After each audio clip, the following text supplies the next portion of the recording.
درود شنوندگان گرامی، گفتارمان را از سلسله خوانش ادبی آغاز می‌نماییم.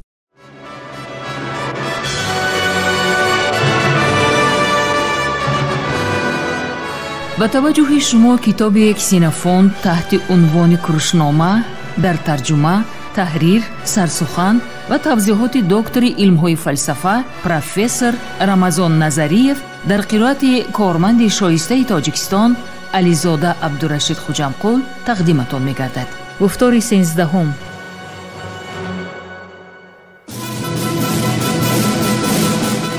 سلسله مذکور با هدایت و دستگیری اساسگزار صلح و وحدت ملی پیشوای ملت پرزیدنت جمهوری تاجیکستان محترم امامعلی رحمان به چاپ رسید.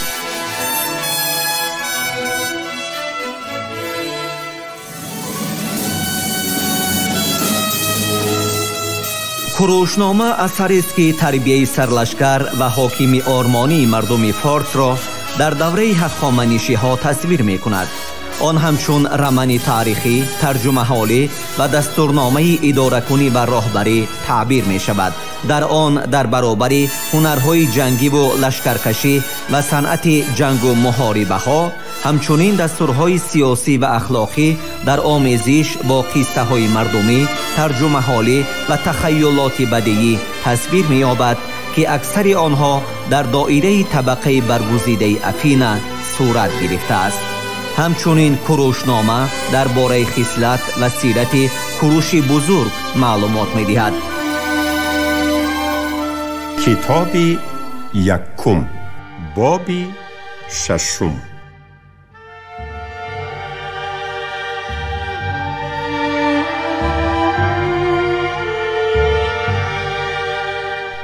اما اگر جنگاوران از همه چیزی ضروری تأمین بوده، ساریم و تاباور بوده، هنری جنگی را آموختند، آماده اند که سعی و تلاش‌های عالی شهرت پرستی را در حال به اجرا رسانند که برایشان انتظام خودشان نسبت به اطاعتکاری لذتی بیشتر می آرد، پس پدر جانم، آیا چنین شخصی فرمانده سالم به نظرت نمی رسد که می خواهد هرچی زودتر آنها را به سوی دشمن رهنمون سازد؟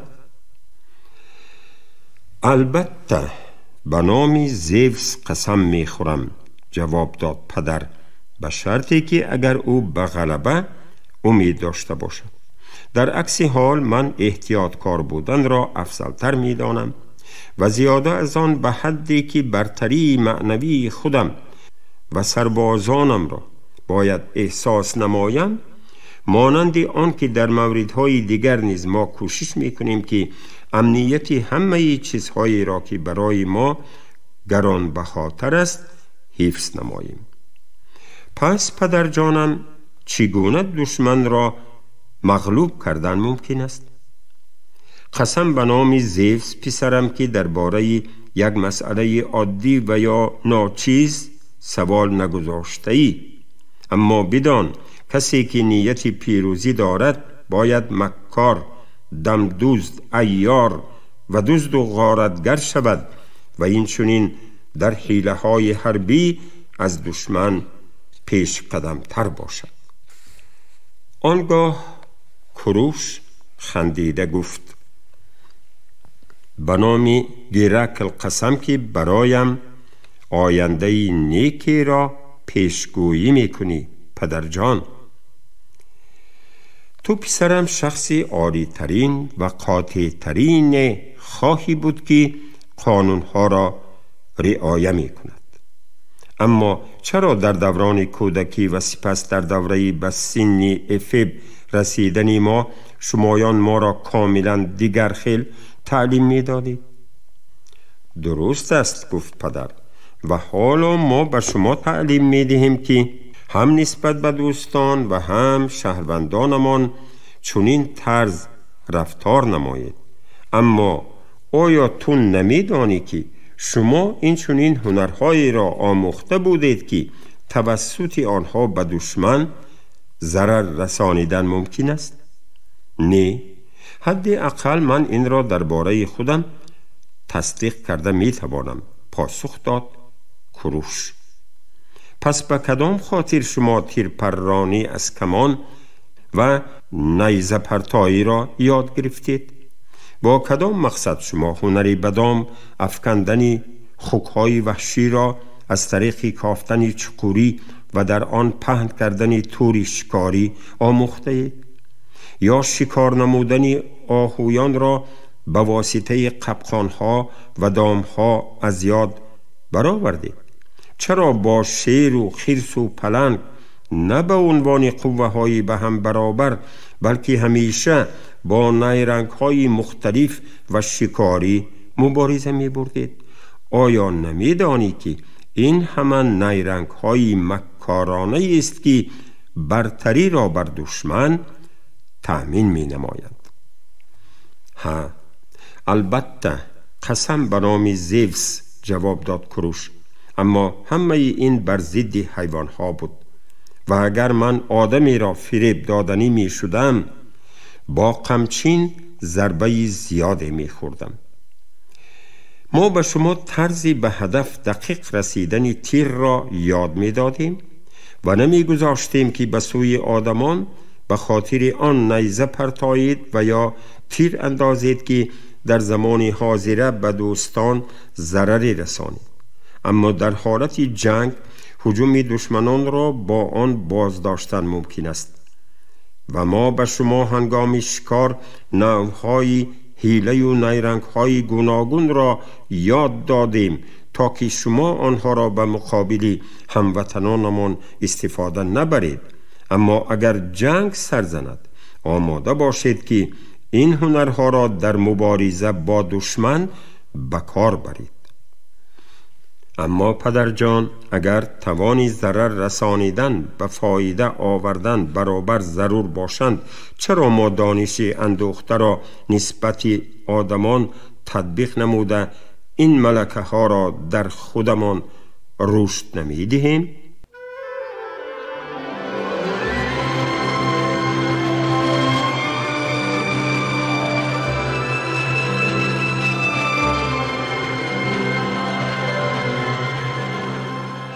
قصه می کنند پسرم که زمانی در دوره نیاکان ما معلمی حیات به سر می برده است که به بچگان عدالت را به آن طرزی که تو نصیحت می دهی تعلیم می داده است.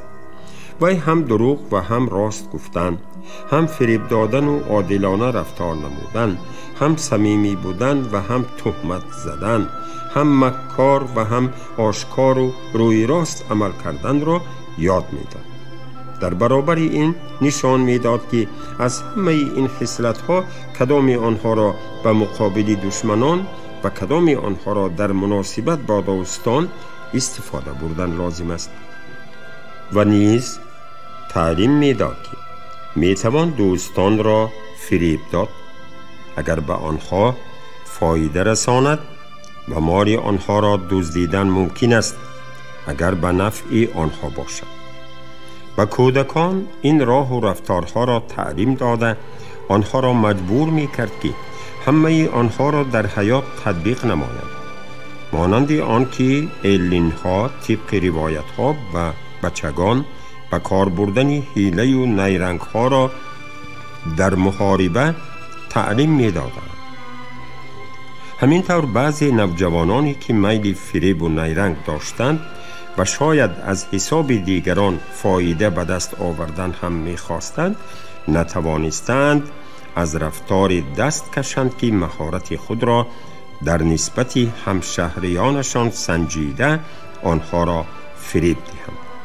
برای همین قانون به تصویب رسید که آن را تا به امروز رعایت می‌کنیم. طبق این قانون به کودکان باید تنها یک چیز آموزانیده شود، مانند آن که از غلامانمان نسبت به خود طلب می‌کنیم، یعنی همیشه حق گویند، فریب ندهند و عیاریشان را به کار نبرند. اگر دیگر خیل رفتار کنند آنها را به خاطر آن جزا می‌دهیم که در روحیه چنین قاعده تربیت یافته همچون شهروندان خوب به وای رسند و هنگامی که آنها به سن تو میرسند موافق قراری قبول شده و آنها الکی با بی‌خطری کامل حیله و نیرنگ ها و اصول های دیگر را یاد دادن ممکن است که بر ضد دشمنان مورد استفاده قرار گرفته می توانند. در این حالت هیچ هراسی پیدا نمی شود که شما اشخاص الکی در روحیه احترام همدیگر تربیت یافته به هموطنان بیرحم و دغل تبدیل می یابید. به همین مانند ما با آنهایی که خیلی جوان هستند درباره عشق صحبت نمی کنیم تا که در هستی آنها شهوت جنسی شدید را تولید نسازیم. در عکس حال آنها با آسانی قانع گردانیدن شهوتشان را یاد گرفته از آن سوء استعمال خواهند کرد.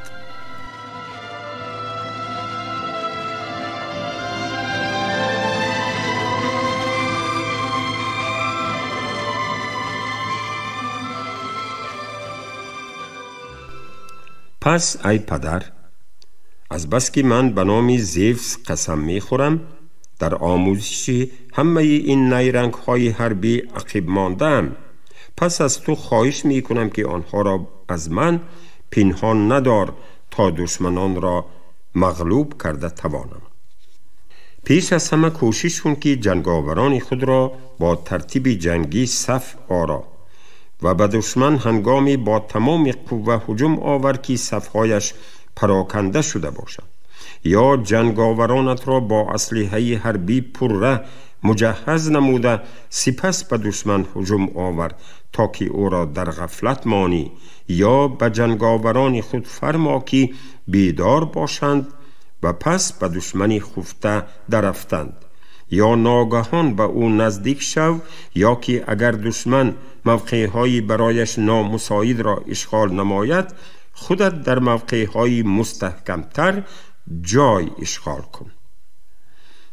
اما پدر جان، چطور باید لحظه ای را اصلاح باید کرد که در آن دشمن به این گونه اشتباهات راه می دهد؟ بسیاری این اشتباهات را پسرم مجبورید که هم تو و هم آنها صادر نمایند. آخر هم شما و هم دشمنانتان باید برای آوردن خوراکواری روید. پگاهی قریب همه در یک وقت از اردوگاه برآمده برای اجرای احتیاجات طبیعی مشغول می شوید. برای هم شما و هم رقیبتان ضرور می آید که از همان یک راه ها چطوری که آنها نباشند راه می پیمایید. با نظر داشتی همه این تو باید در رابطه با آن چیزی که در لشکری تو آسیب پذیرترین به نظر می رسد تدبیرهای مخصوص بیندیش. و دشمن باشد باید محض در جای ضربه رسان که مدافعی آن ضعیفترین باشد.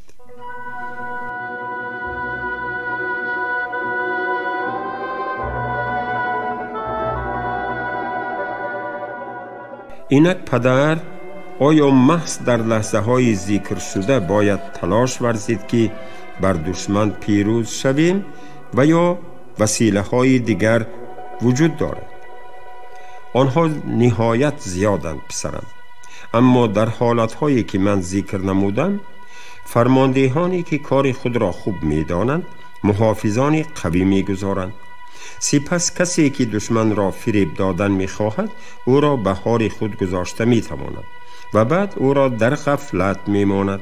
امکان می دهد که او را تعقیب کنند تا که دشمن صفهای جنگی خودش را به پریشانی رساند و دشمن را به یک منطقه ناموافق جلب کرده در آنجا به او حمله آورد.